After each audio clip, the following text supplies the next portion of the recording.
महाराणा प्रताप की जब हम बात करते हैं तो स्वदेश और स्वधर्म के प्रति क्या समर्पण का भाव होना चाहिए, इसका उदाहरण मध्यकाल में महाराणा प्रताप के व्यक्तित्व से और उनके कृतित्व से हमें प्राप्त होता है। याद करिए, तनिक स्वार्थ के लिए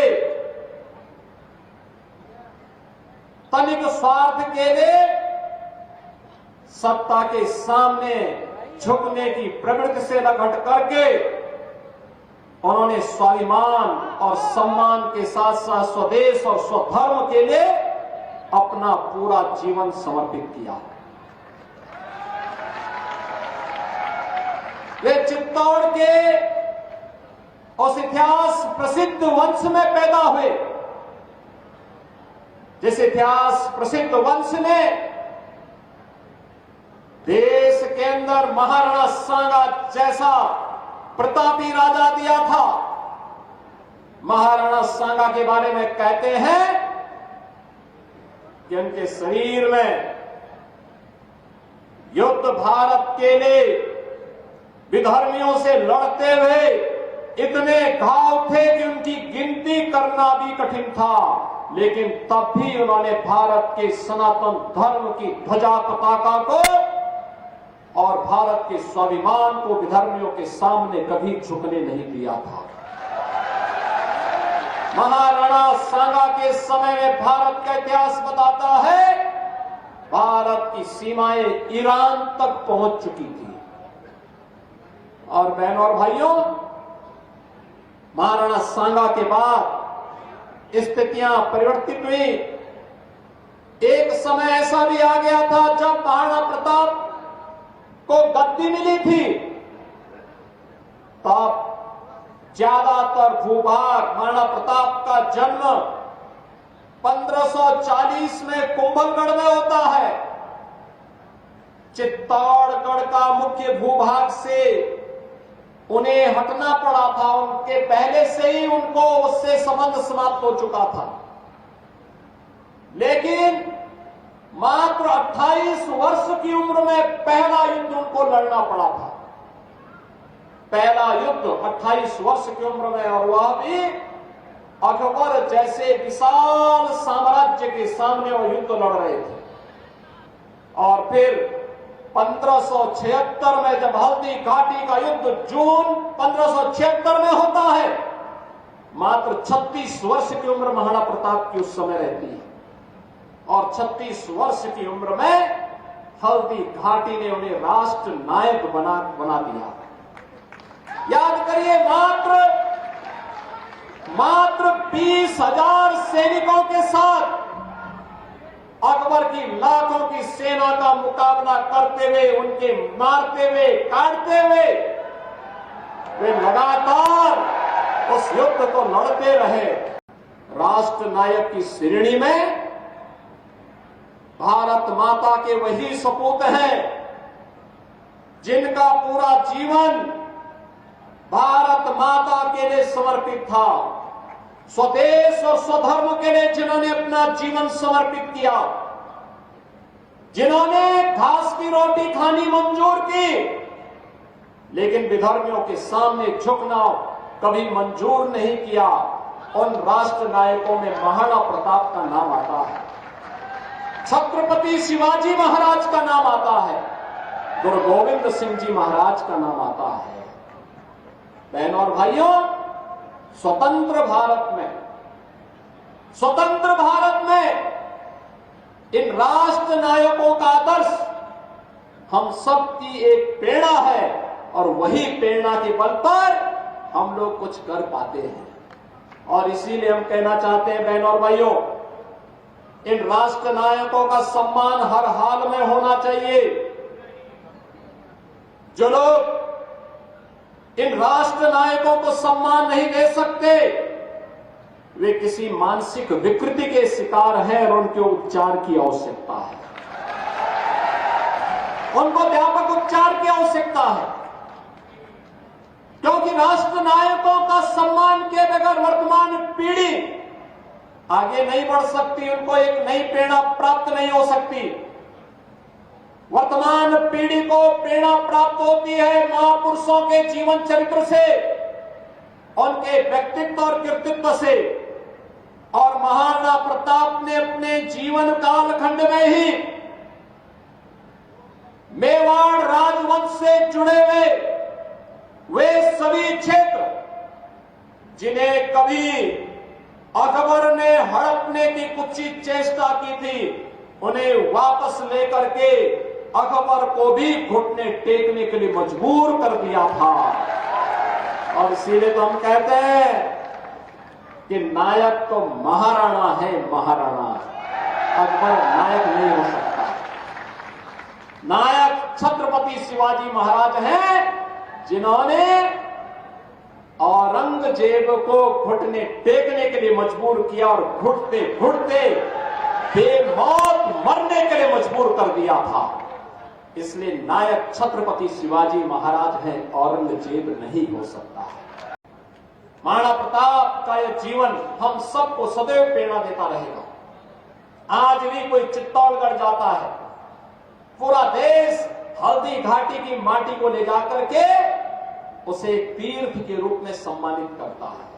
और याद करिए, ये भारत के अंदर ही हो सकता है।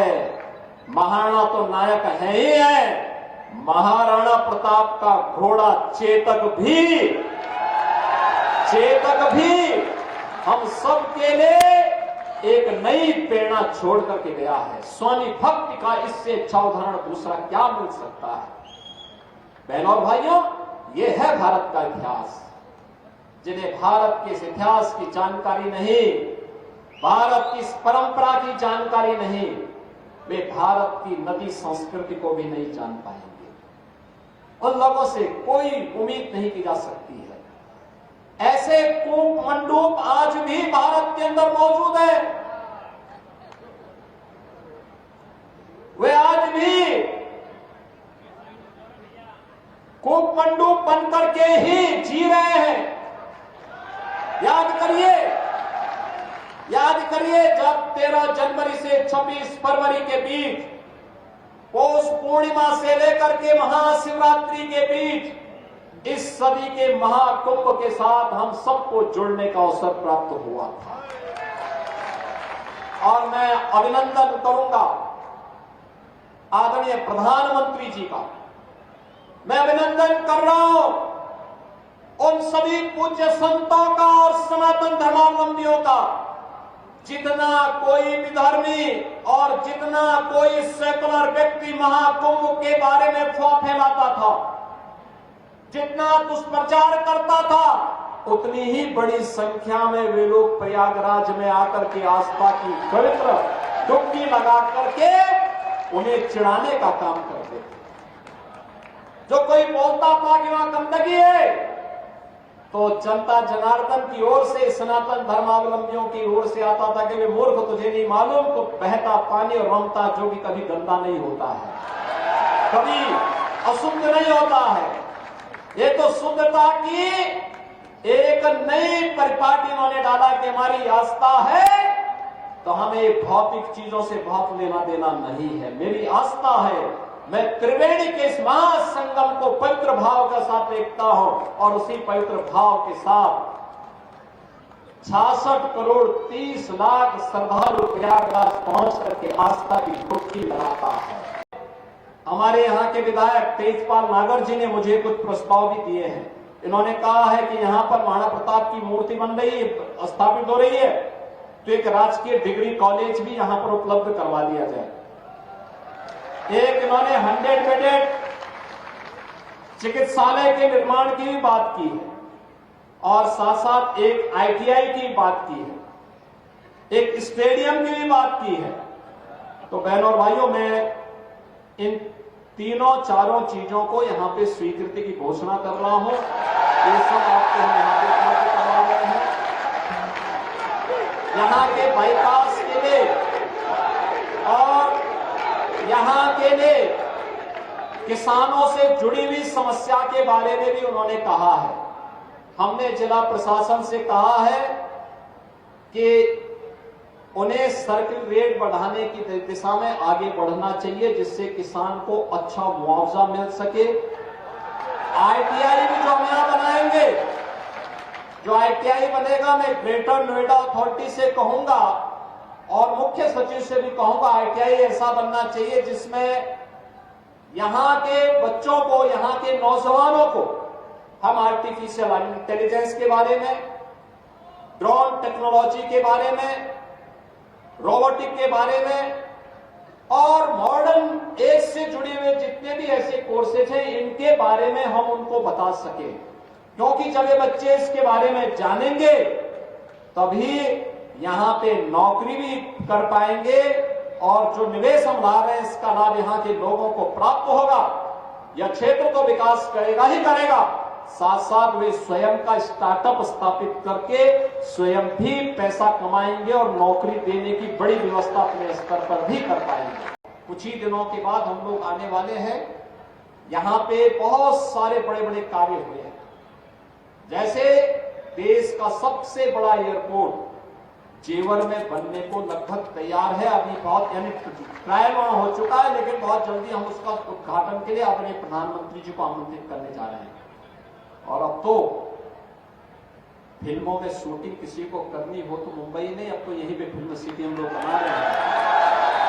यमुना अथॉरिटी नहीं बन गई है। आप में से जो भी इसके इच्छुक हो तो अभी से ट्रेनिंग ले लो, क्योंकि सुविधा हम यहीं पे देने जा रहे हैं। यहां पर मेडिकल डिवाइस पार्क भी बन रहा है, अपैरल पार्क भी बन रहा है, टॉय पार्क भी बन रहा है और विकास के एक नए युग में अब गौतम बुद्ध नगर जनपद प्रवेश कर चुका है। जितना देश का मोबाइल मैन्युफैक्चरिंग है उसका 65 से 70% आपके जनपद में उत्पादन हो रहा है। इलेक्ट्रॉनिक मैन्युफैक्चरिंग के कंपोनेंट देश के अंदर 55 से 60% आपके गौतम बुद्ध नगर जनपद में हो रहे हैं। एक नया हब बनकर के उठा है। इसके लिए बेहतरीन कानून व्यवस्था आवश्यक है और जीरो टॉलरेंस की जो नीति हमारी उत्तर प्रदेश के अंदर थी, उसी नीति के अंतर्गत एक कार्यक्रम हो रहे हैं